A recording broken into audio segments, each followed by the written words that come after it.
The false distress call captain, Sarah Chen, was reviewing supply reports in her quarters aboard the UES Defiance when the emergency klaxon shattered the peaceful silence of deep space. She dropped her tablet and rushed to the bridge, her combat boots echoing through the corridors of humanity's most advanced exploration vessel. The bridge was alive with activity. Officers scrambled between stations while holographic displays flickered with incoming data streams. Lieutenant Commander Torres met her at the captain's chair, his face grim with concern. "Captain, we're receiving what appears to be a distress signal from the Zephyrian system," Torres reported, handing her a datapad. "The transmission is weak, but our AI translator is working on it." Sarah studied the readings on her command screen. The signal originated from a system roughly 47 light-years from Earth, in a region that long-range surveys had marked as potentially habitable but unexplored. What made this signal extraordinary was that it wasn't from Earth. "Status of the translation?" "Protocol," Sarah asked, settling into her command chair. "Aria is processing it now, Captain," replied Ensign Kim from the communication station. "The linguistic patterns are unlike anything in our database, but she's making progress." The bridge fell silent, except for the soft hum of the ship's systems. Everyone understood the magnitude of what they might be witnessing. If this was genuine alien communication, it would be humanity's first confirmed contact with extraterrestrial intelligence. Aria's synthetic voice filled the bridge. Moments later, translation complete, Captain Chen. The message reads, "Urgent. Assistance required. Human settlements under attack by savage deathworlders. Approximately 800 souls in immediate danger. Coordinates attached. Please respond immediately." Sarah felt her blood run cold. Humans under attack. There were no authorized human settlements in the Zephyrian system. Every colony ship and exploration mission was tracked meticulously by Earth Command. Yet somehow, hundreds of her people were in mortal danger, 47 light-years from home. "Torres, get me a direct line to Admiral Martinez at Earth Command," Sarah ordered. "Priority Alpha." While Torres established the communication link, Sarah studied the star charts. The Zephyrian system contained 3 potentially habitable worlds, but they were far beyond the range of any official Earth mission. How had humans gotten there, and who were these deathworlders attacking them? Admiral Martinez's weathered face appeared on the main screen 15 minutes later. Sarah quickly briefed him on the situation, watching his expression grow increasingly troubled. "Captain Chen, I'm authorizing you to proceed to Zephyrian immediately," Martinez said after a long pause. "This is now classified as a Code 7. Rescue operation. You have full discretionary powers to respond as you see fit."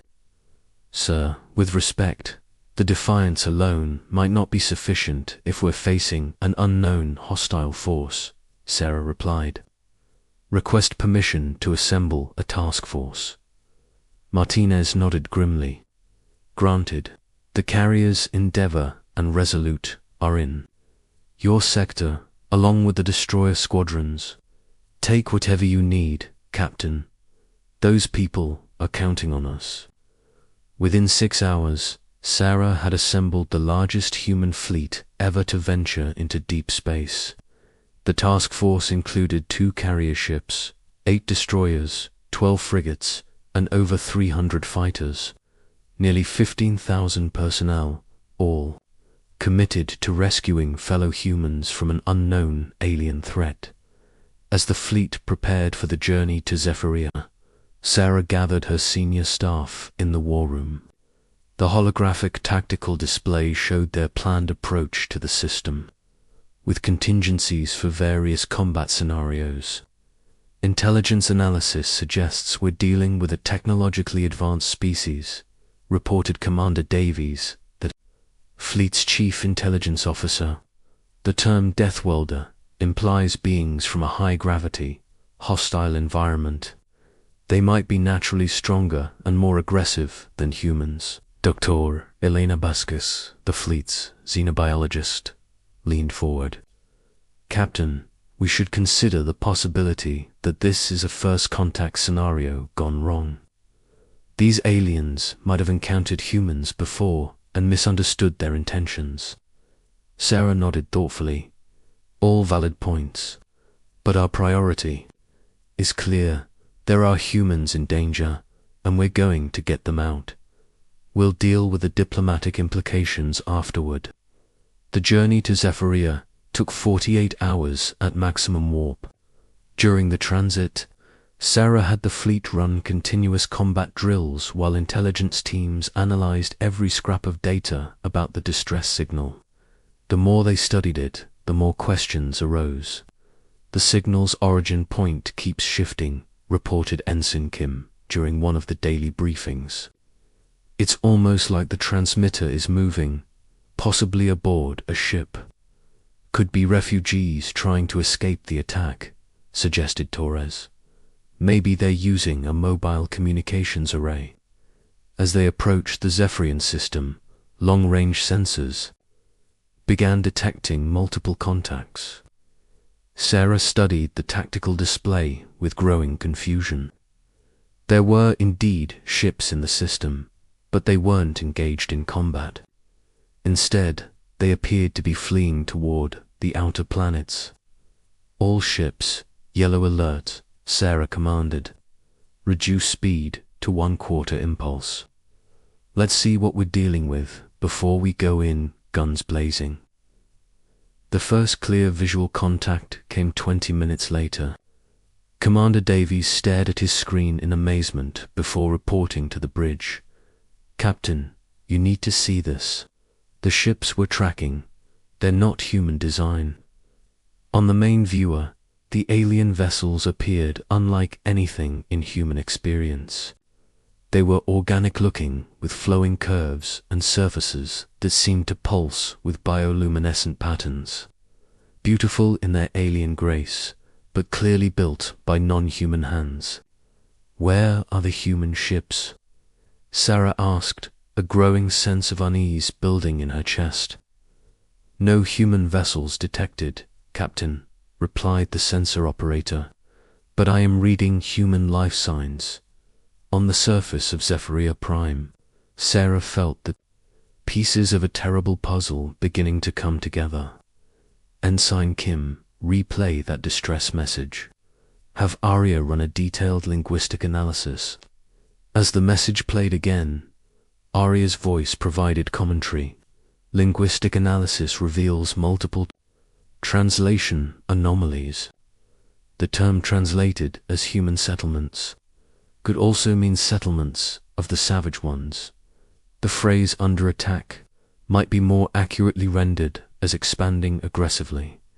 The bridge fell silent as the implications sank in. Sarah closed her eyes, hoping she was wrong about what she was beginning to suspect. Arya, run a complete retranslation using aggressive expansion as the context instead of distress, she ordered quietly. The AI processed the request for several minutes before responding. Alternative translation. Warning to all vessels. Colonies expanding rapidly. Native populations fleeing. Approximately 800 of our people in immediate danger from savage human settlements. Coordinates attached. Maintain maximum distance. The blood drained from Sarah's face. They hadn't received a distress call from humans under attack. They had intercepted an alien warning about humans who were attacking others. The refugees they were tracking weren't fleeing from mysterious deathworlders. They were fleeing from humans. Captain, Torres said quietly, long-range scans are detecting structures on Zephyria Prime. They appear to be human colonies, but they're not in our database. Sarah stood slowly, her mind racing. Somewhere in this system, humans had established unauthorized colonies, and were apparently driving alien populations from their homes. The massive rescue fleet she had assembled was now faced with an entirely different situation. "All ships, maintain current positions," she ordered. "I need to think." The weight of command had never felt heavier. Sarah had prepared for combat with hostile aliens, for rescuing humans in distress, for any number of scenarios. She had not prepared for the possibility that humans were the aggressors in humanity's first interstellar conflict. "Captain, Dr. Vasquez said softly, "We need to establish communication with both the human colonies and the alien refugees. We need to understand what's really happening here." Sarah nodded, knowing that the next few hours would determine not just the fate of the people in this system, but possibly the entire future relationship between humanity and alien civilizations. The rescue mission had become something far more complex and dangerous than anyone had imagined. When worlds collide, Captain Sarah Chen stood on the observation deck of the UES Defiance, staring at the blue-green world of Zephyria Prime rotating slowly below. 24 hours had passed since the shocking revelation that her rescue fleet had responded to an alien warning about human aggression. Now she faced the most difficult decision of her career. "Captain, to the bridge," came Torres's voice over the comm system. "We're receiving a transmission from the surface." Sarah hurried to the bridge, where the main screen displayed the image of a tall, weathered man in military fatigues. His cold blue eyes and scarred face spoke of years of combat experience. Behind him, Sarah could see prefabricated buildings and construction equipment, clearly a human colony. "This is Colonel Marcus Webb, military commander of New Terra Colony," the man said, his voice carrying authority and barely concealed hostility. "You're in sovereign New Terran space. State your business or move along." Sarah straightened in, her command chair. "This is Captain Sarah Chen of the United Earth Space Force. Colonel Webb, your colony is not registered with Earth Command. You're operating without authorization in what appears to be occupied alien territory." Webb's laugh was harsh and bitter. "Earth Command. Captain, Earth Command abandoned us when we volunteered for the Deep Space Colonization Program 15. Years ago, we were told to establish humanity's foothold in the galaxy and report back when we succeeded. Well, we succeeded by driving indigenous populations from their homes," Sarah asked, her voice sharp with disapproval. "By securing humanity's future," Webb replied coldly. "The Zephyrians are a weak species, Captain. They had 3 beautiful worlds and did nothing with them except build pretty cities and grow flowers. We gave them the opportunity to coexist with superior beings. They chose to leave."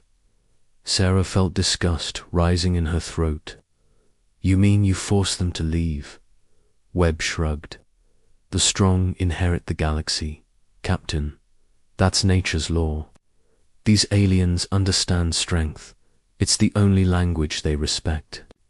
We've built a thriving human civilization here while they cowered in their crystal cities. New Terra has over 50,000 colonists now, all productive citizens contributing to humanity's expansion." Before Sarah could respond, another voice cut through the transmission, young, melodic, and clearly not human. "Lies," the voice said, and the camera view shifted to show a tall, slender being with iridescent blue skin and large, golden eyes. "Captain Chen, I am Prince Kalo of the Zephyrian people. This human speaks falsehoods."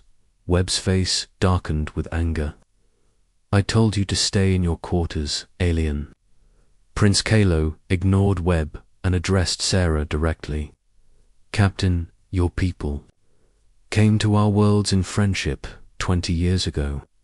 We welcomed them, shared our knowledge, helped them establish settlements. But as their numbers grew, they began to take what they had not been given.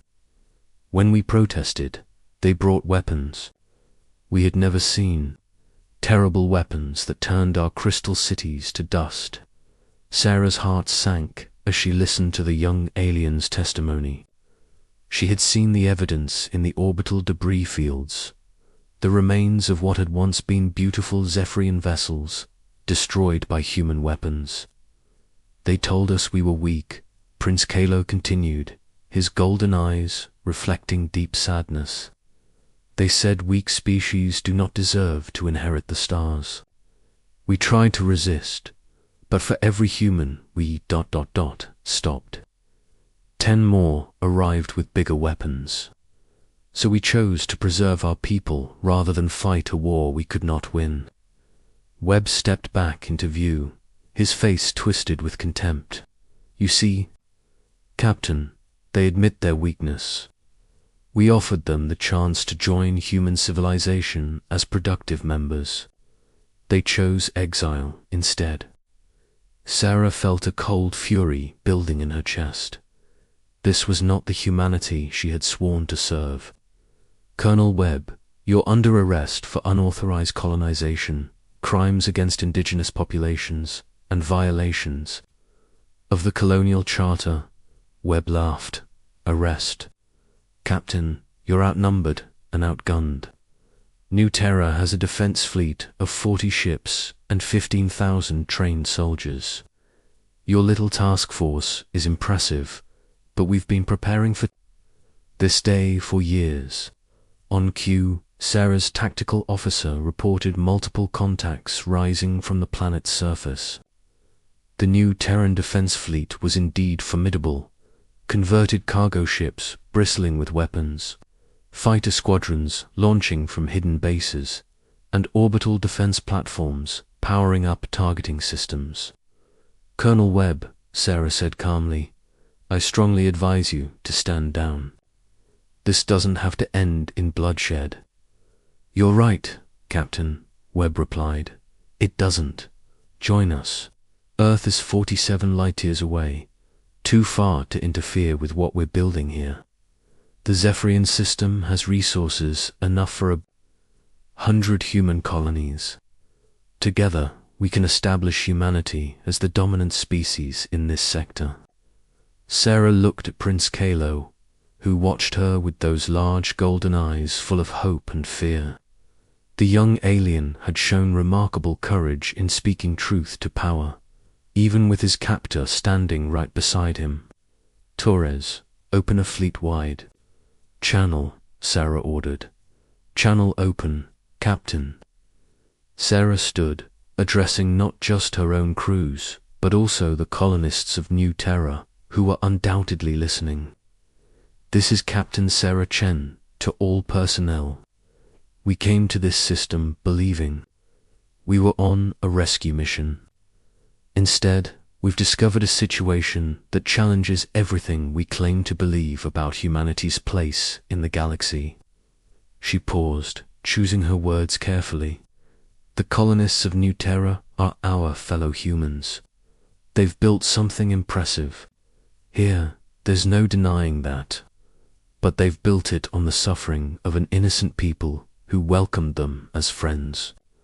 That's not the humanity I know. That's not the humanity I serve. Webb's face had gone red with anger. Captain Chen, you're making a grave mistake.